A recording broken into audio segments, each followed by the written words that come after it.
Back to my channel tech बस guys. आज की इस वीडियो में हम अनबॉक्स और रिव्यू करने वाले हैं एक माइक्रो कंट्रोलर बोर्ड का जो कि वाईफाई से चलता है। फ्रेंड्स, वीडियो स्टार्ट करने से पहले आप मेरे चैनल को लाइक करें, शेयर करें, सब्सक्राइब करना ना भूलें और कमेंट करके मेरे को बताएं वीडियो में।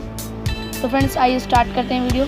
सबसे पहले हम इसके हार्डवेयर के बारे में वर्क करेंगे, फिर इसके सॉफ्टवेयर के बारे में वर्क करेंगे, कैसे इंस्टॉल करे जाते हैं और कैसे इसका वायरिंग इंस्टॉलेशन होता है। तो आइए देखते हैं।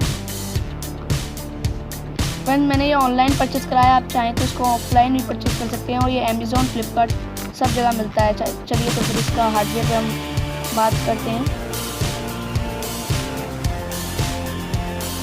सबसे पहले फ्रेंड्स हमें हार्डवेयर में एक जैक दिया हुआ है यहाँ पे, जो कि प्रोग्राम इंटरफेसिंग और पावर सप्लाई के काम आता है। यहाँ पे हमें दो बटन दिए हुए हैं, एक रीसेट का मतलब प्रोग्राम रीसेट करने का, फ्लैश और एक फ्लैश का जो कि जिससे कि डाटा डिलीट होता है जो भी इसके मेमोरी में है।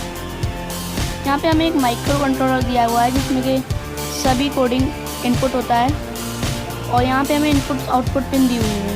यहाँ पे फ्रेंड हमें 3 वोल्ट पावर सप्लाई है, यहाँ पे ग्राउंड है, TX, RX और ये सभी आउटपुट इनपुट पिन हमें दी गई हैं। फ्रेंड, इससे हम IoT का कोई भी प्रोजेक्ट बना सकते हैं, जैसे कि wifi control car, wifi control home automations, humidity sensor और बहुत सारी चीज़ हम इससे बना सकते हैं और बहुत सारे प्रोजेक्ट हम इससे तैयार कर सकते हैं। फ्रेंड्स, इसमें हमें प्रोग्राम इनपुट करने के लिए सॉफ्टवेयर यूज़ करते हैं और एक वेबसाइट भी है आर्डिनो IDE, जिससे कि हम इसमें प्रोग्राम इनपुट करेंगे उससे। और इसको चलाने के लिए जो भी हम जिस टाइप का हम प्रोजेक्ट बना रहे हैं तो उसके लिए हमें एक सॉफ्टवेयर क्रिएट करने पड़ते हैं या फिर क्रिएट करे हुए भी हैं। अगर आप क्रिएट करना चाहते हैं खुद के तो ब्लिंक ऐप पे हमें क्रिएट कर सकते हैं। तो फ्रेंड्स, ये आर्डिनो Nodemcu वर्जन V3 है, बिल्कुल न्यू वर्जन है और इसमें 13 पिन्स हैं और इसका मेमोरी पावर है 2.4 GHz और फ्रेंड्स इसका रेंज भी बहुत अच्छा है, बहुत दूर तक काम करता है इसका रेंज। और मैंने इसमें एक अलग से एक्सटर्नल एंटीना भी यूज़ करा था। और फ्रेंड्स यहाँ पे हमें एक दे रखा है मॉस्फेट जो कि करंट रेगुलेटिंग एक काम आता है। फ्रेंड्स चलिए अब इसका सॉफ्टवेयर पे चलते हैं कि सॉफ्टवेयर तरीके से हम इसको प्रोग्राम इंटरफेसिंग कैसे करें, क्या क्या चीज़ में यूज़ होती है।